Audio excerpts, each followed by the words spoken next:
शिवसेनेचा आज 59वा वर्धापन दिन आहे आणि याच विषयांवरती माझ्यासोबत बोलण्यासाठी मंत्री शंभूराज देसाईजी आहेत.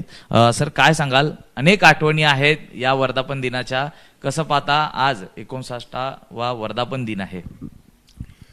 शिवसेनेचा वर्धापन दिन म्हटल्यानंतर आतापर्यंतची शिवसेनेची परंपरा आहे की महाराष्ट्रामध्ये आणि देशात इतर राज्यांसुद्धा जिथं जिथं शिवसेना आहे तिथं अत्यंत उत्साहामध्ये आपण वर्धापन दिन साजरा करत असतो. आणि आतापर्यंत स्थापनेपासूनच्या काळापासून आतापर्यंत केलेलं शिवसेनेचं जाज्वल हिंदुत्वाचं काम आणि पुढं या संदर्भातली घ्यायची भूमिका, शिवसैनिक आणि संघटना कशी मजबूत केली पाहिजे, आदरणीय शिंदेसाहेबांच्या नेतृत्वाखाली 2.5 वर्ष मुख्यमंत्री म्हणून महाराष्ट्रामध्ये केलेलं काम, आता आदरणीय शिंदेसाहेब पक्षाचे मुख्य नेते आहेत, ते या 6 महिन्यामध्ये उपमुख्यमंत्री म्हणून करत असलेलं काम, ज्या लोकाभिमुख काम शिवसेना करते शासनाच्या माध्यमातून सामान्य लोकांसाठी, शिवसैनिकांसाठी, ते घराघरामध्ये पोचवायचं काम आजच्या शिवसेनेच्या वर्धापन दिन मेळाव्यामधनं या ठिकाणी घेतलं जाणार आहे. आणि मोठं सगळ्यात आकर्षण हे पक्षाचे मुख्य नेते आदरणीय एकनाथजी शिंदे साहेबांचं मार्गदर्शन असणार आहे. कारण आपण आजपर्यंत पाहिलं, दसरा मेळावा असू द्या, वर्धापन दिन सोहळा असू द्या, राज्याचं एखादं मोठं शिबिर पक्षाचं असू द्या, आदरणीय शिंदेसाहेब हे नेहमीच वंदनीय हिंदू हृदय सम्राट शिवसेना प्रमुख स्वर्गीय बाळासाहेब ठाकरे साहेब आणि धर्मवीर आनंद दिघे साहेब यांनी जी शिकवण आम्हाला दिलेली आहे शिवसैनिकांना, ती सतत जागरूक करण्याचं काम, ती सतत नव्या पिढीपुढे ठेवण्याचं काम हे आदरणीय शिंदेसाहेब करत असतात. त्यामुळे साहेबांच्या भाषणाची आतुरता आजच्या वर्धापन दिन सोहळ्याची आम्हाला सगळ्यांनाच आहे. आणि नक्की आपल्याला ऐकायला मिळेल की एक प्रकारे राज्याला कशा पद्धतीने विकासाच्या बाबतीत पुढे न्यायचं आणि आदरणीय हिंदू हृदय सम्राट शिवसेना प्रमुख स्वर्गीय बाळासाहेब ठाकरे साहेब, धर्मवीर दिघे साहेब यांचे हिंदुत्वाचे विचार कसे घराघरापर्यंत पोहोचवायचे असा मिलाप आजच्या आदरणीय साहेबांच्या भाषणामध्ये ऐकायला कदाचित मिळेल आपल्याला. एकीकडे शिवसेनेचे 2 वर्धापन दिन होत आहेत आणि यावरच आज संजय राऊतांनी देखील आपल्या पक्षावरती टीका केलेली आहे.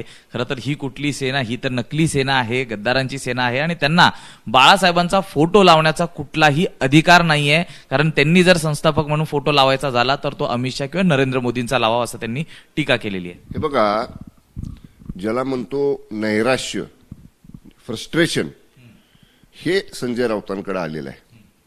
त्याचं कारण त्यांचे एकदम जवळचे काही असणारे मोठे नेते महाराष्ट्रातले या 15 दिवसात काही आमच्याकडे आले शिवसेनेमध्ये, काही भाजपमध्ये गेले. त्यामुळं आता ते विचलित झालेत की त्यांच्याजवळ कुणीच राहिलेलं नाही. जे सतत राऊतांच्या उजव्या डाव्या बाजूला दिसायची ती लोक आता त्यांना सोडून गेले. याचा विचार त्या राऊतांनी अगोदर केला पाहिजे. आणि राहिला प्रश्न, ते म्हणतायत आम्हाला की आम्ही नकली. तर भारतामध्ये राऊत राहतात, लोकशाही मानणारा देश आहे, घटनेवर चालणारा देश आहे, कायद्याचं पालन करणारा देश आहे. यापेक्षा महत्वाचं लोकशाहीमध्ये जनमताला, लोकांच्या मताला महत्व आहे. लोकशाहीमध्ये या सगळ्या पॅरामीटर्स जर पाहिले, घटना म्हणाल तर पक्ष कुणाचा आणि पक्षाचं चिन्ह कुणाचं हे ठरवायचा अधिकार घटनेनं, कायद्याने कुणाला दिलाय? माननीय केंद्रीय निवडणूक आयोगाला. त्यांनी सुद्धा पक्ष आम्हाला दिला, पक्षाचं चिन्ह आम्हाला दिलं. त्यानंतर काही लोक न्यायालयामध्ये गेले, न्यायालयानं सुद्धा त्याच्यामध्ये हस्तक्षेप केला नाही. म्हणजे घटनेची बाजू आमच्या बाजूने आहे, न्यायालयाची बाजू आमच्या बाजूने आहे. आणि सर्वोच्च मान या देशामध्ये लोकशाहीला आहे. लोकशाहीमध्ये मतदार हा राजा आहे. मतदार हा ठरवत असतो कोण, कुठला पक्ष कोणाचा. या विधानसभेच्या निवडणुकीला 6 महिन्यापूर्वी आम्ही 80 जागा लढलो धनुष्यबाणाच्या चिन्हावरती, त्यातले 61 जागा जिंकून आणल्या.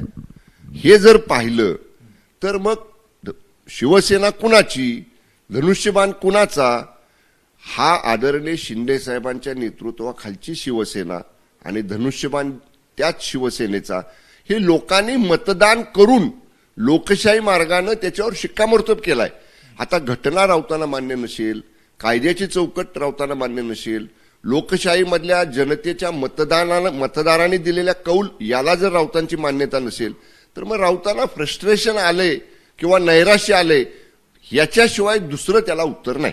साहेब, पण जे म्हणतायत की त्यांचे संस्थापक हे अमित शहा किंवा नरेंद्र मोदी असायला पाहिजेत आणि त्यांनी वर्धापन दिन घ्यायचा झाला तर तो गुजरात, गुवाहाटी किंवा गोवा, सुरत या ठिकाणी घ्यायला हवा, अशी देखील ते टीका करतायत.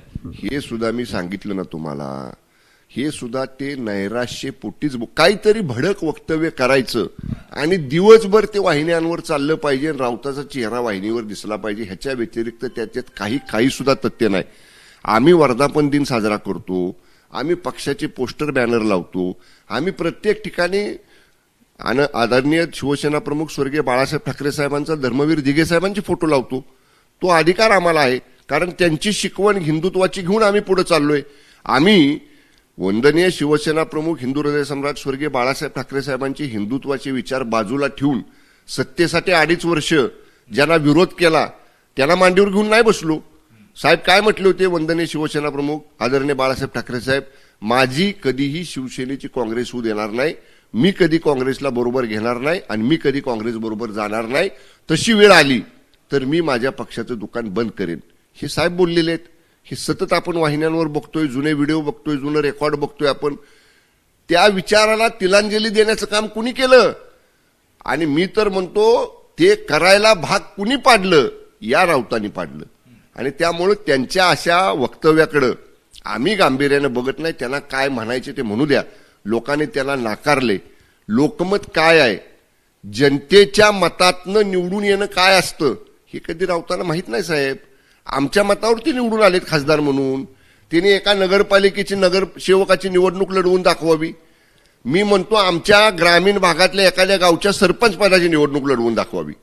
म्हणजे ज्याला लोकांच्या पुढे जायची माहिती नाही, मतदान काय असतं, मतदारांच्या समस्या काय असतात, लोकांचे प्रश्न कसे सोडवायचे असतात, अतिप्रसंग लोकांवर आले, संकट लोकांवर आलं, नैसर्गिक आपत्ती लोकांवर आली तर चिखलात डोंगरदऱ्यात कसं धावून जायचं असतं, या बाबतीतलं संजय राऊतांनी कधी केलेलं पाहिलंय का तुम्ही? गेल्या 10-20 वर्षामध्ये कुठं दरडी कोसळल्या आणि तिथं उभा डोंगर चढून संजय राऊत गेलेत आणि लोकांना दिलासा द्यायला बघितलंय का? कुठं पूर आला आणि पुराच्या पाण्यात उतरून लोकांना मदत केली संजय राऊतांनी, कुठं बघितलंय का तुम्ही? हे नुसतं बोलायचं आहे हो, हे कृती काही करू शकत नाहीत. केवळ भडक वक्तव्य करायची, लोकांच्यात गैरसमज निर्माण करायचे, लोकांच्या मध्ये संभ्रम निर्माण करायचा आणि स्वतःचं नाणं चालवायचं बाजारात. ह्याच्या व्यतिरिक्त संजय राऊतांच्या बोलण्याला काहीही अर्थ नाही. साहेब, दुसरीकडे स्थानिक स्वराज्य संस्था आणि महापालिकेच्या निवडणुका तोंडावर आहेत. युती आणि आघाडी याच्या चर्चा जोर धरू लागलेल्या आहेत. एकीकडे उद्धव ठाकरे आणि राज ठाकरे हे एकत्र येतील अशी चर्चा असतानाच आपल्या पक्षाकडनं देखील मनसेसोबत युतीचे प्रयत्न हे देखील अंतिम टप्प्यात आहेत. असं कळतंय की उदय सामंत यांच्यावरती विशेष जबाबदारी असणार आहे. कसं पाहता? आणि जर ही युती झाली, राज ठाकरे सोबत आल्याने कसा फायदा होऊ शकतो? नाही बघा, मुळात तर शिवसेनेमध्ये युती करण्याचे पूर्ण अधिकार आमच्या पक्षाच्या राज्य कार्यकारिणीनं आणि राष्ट्रीय कार्यकारिणीनं पक्षाचे मुख्य नेते आदरणीय एकनाथजी शिंदे साहेबांना दिलेले आहेत. आणि या बाबतीत साहेब निर्णय घेतील. पण माननीय राज ठाकरे साहेबांचे हिंदुत्वाचे विचार आणि शिवसेनेचे हिंदुत्वाचे विचार हे मिळते जुळते आहेत. राज ठाकरे साहेबांनी हिंदुत्व कधीच सोडलं नाही. जसं काही लोकांनी 2.5 वर्ष सत्तेसाठी हिंदुत्वाला तिलांजली दिली, ते विचार बाजूला ठेवले आणि त्याच्या विरोधातल्या लोकांना बरोबर घेऊन सरकार केलं, तसं राज ठाकरे साहेबांनी कधी केलेलं नाही. राज ठाकरे साहेब विचाराचे पक्के आहेत. त्यामुळं आणि उदय सामंत साहेबांचे त्यांचे व्यक्तिगत संबंध चांगले मैत्रीचे आहेत. त्यांचं एकमेकांकडे म्हणजे आदरणीय राज ठाकरे साहेबांकडे उदय सामंत साहेब जात असतात. मध्यंतरी राज ठाकरे साहेबांनी आदरणीय शिंदे साहेबांना जेवणाचं निमंत्रण दिलं, तेव्हा साहेब देखील जाऊन राज ठाकरे साहेबांच्या घरी जेवण करून, चर्चा करून, गप्पा गोष्टी करून आलेले आहेत. आता कदाचित तिथं जेवून साहेब आलेत म्हणल्यावर एखाद्या वेळी साहेब सुद्धा म्हणतील राज ठाकरे साहेबांनी, तुम्ही एकदा माझ्याकडे जेवायला या. हे काय, हे बघा, राजकारण वेगळं आणि मैत्रीमध्ये एकमेकाकडे चहा पाण्याला जाणं, मैत्रीमध्ये एकमेकाकडे जेवायला जाणं, मैत्रीमध्ये एकमेकाकडे गप्पा मारायला जाणं. आणि जर आपले हिंदुत्वाच्या मुद्द्यावरचे विचार एक असतील तर काय एकत्र येऊ नये? त्यामुळं पण आमच्या पक्षातला निर्णय शिंदे साहेब घेतील, मनसेमधला निर्णय आदरणीय राज ठाकरे साहेब घेतील. त्यामुळे हे दोन्ही सर्वोच्च नेते आहेत, त्या पक्षाचे प्रमुख आहेत, निर्णय घेण्याचे अधिकार असणार आहेत, त्या दोघांचे ते अधिकार आहेत. पण जर या संपूर्ण महायुतीमध्ये मनसे जर या ठिकाणी एक सहकारी पक्ष म्हणून जर आला तर आम्ही त्यांचं स्वागत करू. पण एकूणच हे स्नेहभोजनाचं निमंत्रण नेमकं कसं असणार आहे आणि कधी देणार आहे. मात्र दुसरीकडे हा प्रश्न असताना त्यावरती देखील राऊत म्हणत आहेत की दोन भावांना वेगळं करण्याचा प्रयत्न हा काही अदृश्य शक्ती करताना पाहायला मिळतात. महाराष्ट्राच्या मराठी माणसाच्या हितासाठी हे दोन भाऊ एकत्र येणं सध्या गरजेचं आहे. हे बघा, आत्ता त्यांना वाटतंय का दोघांना वेगळं करायचं कोणतरी प्रयत्न करतंय? यापूर्वी मनसेच्या अनेक नेत्यांनी बोलून दाखवलेलं आहे की आम्ही हात पुढे केला तेव्हा आम्हाला कशी वागणूक मिळाली, आमचे फोन कसे घेतले गेले नाहीत, आमच्याकडे कसं दुर्लक्ष केलं गेलं, हे मनसेचे नेते विसरलेले नाहीत. त्यामुळं आता तुम्हाला आवश्यकता वाटायला लागली. तुम्हाला विधानसभेच्या निवडणुकीमध्ये एवढा मोठा फटका बसला, केवळ तुम्ही ती महाविकास आघाडी केली आणि हिंदुत्वाच्या विचारापासून बाजूला गेला म्हणून लोकांनी तुम्हाला नाकारलं. आता तुम्हाला हे सगळं आठवायला लागले की आम्ही भाऊभाऊ आहे. ठीक आहे, आम्ही मान्य करतो तुम्ही भाऊभाऊ आहात, एका कुटुंबातले आहात, पण राजकारणात भाऊभाऊ असणं वेगळं आणि राजकीय विचार एक असणं, राजकीय वैचारिक आपली भूमिका एक असणं, ह्या भिन्न गोष्टी आहेत. त्यामुळे राज ठाकरे साहेब एक प्रगल्भ नेते आहेत, ते या सगळ्या गोष्टीचा विचार करतील. म्हणून मी मगाशी म्हटलं की त्यांच्या पक्षाचा निर्णय घेण्याचे सर्वोच्च अधिकार राज ठाकरे साहेबांना आहेत आणि शिवसेनेमध्ये निर्णय घेण्याचे सर्वोच्च अधिकार आदरणीय शिंदे साहेबांना आहेत. दोघांचे एकमेकांकडे जाणं येणं आहे, दोघांनी एकमेकांकडे चहापान केले, साहेब शिंदे साहेब जाऊन त्यांच्याकडे जेवण करून आलेत. आता त्या दोघांना माहित असेल की परतचं जेवण शिंदे साहेबांकडे कधी होणार आहे, ते दोघं जण ठरवतील आणि ते दोघं जे ठरवतील त्याचं महाराष्ट्र स्वागत करेल. एक शेवटचा प्रश्न आहे. मंत्री भरत गोगावले यांच्यावरती राष्ट्रवादीतीलच नेत्यांकडनं गंभीर आरोप होताना पाहिले आहेत. काही अखोरी विद्या करून पालकमंत्रीपद आपल्या गळ्यात पाडण्याचा प्रयत्न केला जातोय, असा आरोप आता राष्ट्रवादीच्या नेत्यांकडनं केला जातोय. त्यामुळे महायुतीत कुठेतरी मिठाचा खडा पडण्याची शक्यता आहे का? त्यांना कुणी सांगितलं ह्यांना की आगोरी विद्या केली आणि पालकमंत्रीपद मिळवायसाठी केली, असं कोणी सांगितलंय? ती कुठं कोण महाराज बोलताना ऐकलंय तुम्ही त्या व्हिडिओमध्ये की हे पालकमंत्रीपदासाठी आहे विधी म्हणून? असं नाही ना. हे बघा, ज्याच्या त्याची श्रद्धा असते, कुठल्या देवावरती कुठल्या गुरूंवरती आपली श्रद्धा असते, त्या श्रद्धेपोटी आपण धार्मिक विधी करतो. बरं, आपण हिंदू धर्म मानणारे आहोत, आपण नवरात्रात होम हवन करतो, श्रावणामध्ये पूजा अर्चा करतो. ज्या ठिकाणी आपल्याला श्रद्धा असते त्या श्रद्धेप्रती आपण तिथं आराधना करणं, पूजा अर्चा करणं, याला आगोरी विद्या म्हणत नाहीत. आणि कुठे जे पाहतोय मी सुद्धा 2 दिवस झाले की ते विधी केलेलं व्हिडिओ दाखवतायत, ते होम हवन तर आपण करतोच ना नेहमी. कुठल्याही पवित्र ठिकाणी किंवा कुठल्याही पवित्र कार्याला किंवा मनोकामना, एखादी आपली जर मनोकामना पूर्ण झाली असेल किंवा आपल्याला देवाकडं देवीकडं काही गाराणं घालायचं असेल, काही साकडं घालायचं असेल, तर आपण तो धार्मिक विधी होम हवन पूजा अर्चा हिंदू धर्मामध्ये ते मान्यच आहे, आपण करत आलोय. असं कुठं आहे का त्यातल्या एखाद्या गुरुजींनी सांगितलं का की हागोरी विद्या आहे? तिथं कुठं काही दिसतंय का बाकी काही केलेलं? केवळ आपलं त्या बिचाऱ्या भरतशेठ गोगावलेनी धार्मिक श्रद्धेपोटी त्यांची जिथं श्रद्धा असेल त्या भगवंताची, त्या देवाची, त्या देवींची जर पूजा अर्चा केली असेल, होम हवन केलं असेल, तर त्याला आगोरी विद्या म्हणणं मला तरी योग्य वाटत नाही. आणि तसा कुठलाही प्रकार भरतशेठनी केलेला नाही. एबीपी माझा, उघडा डोळे बघा नीट.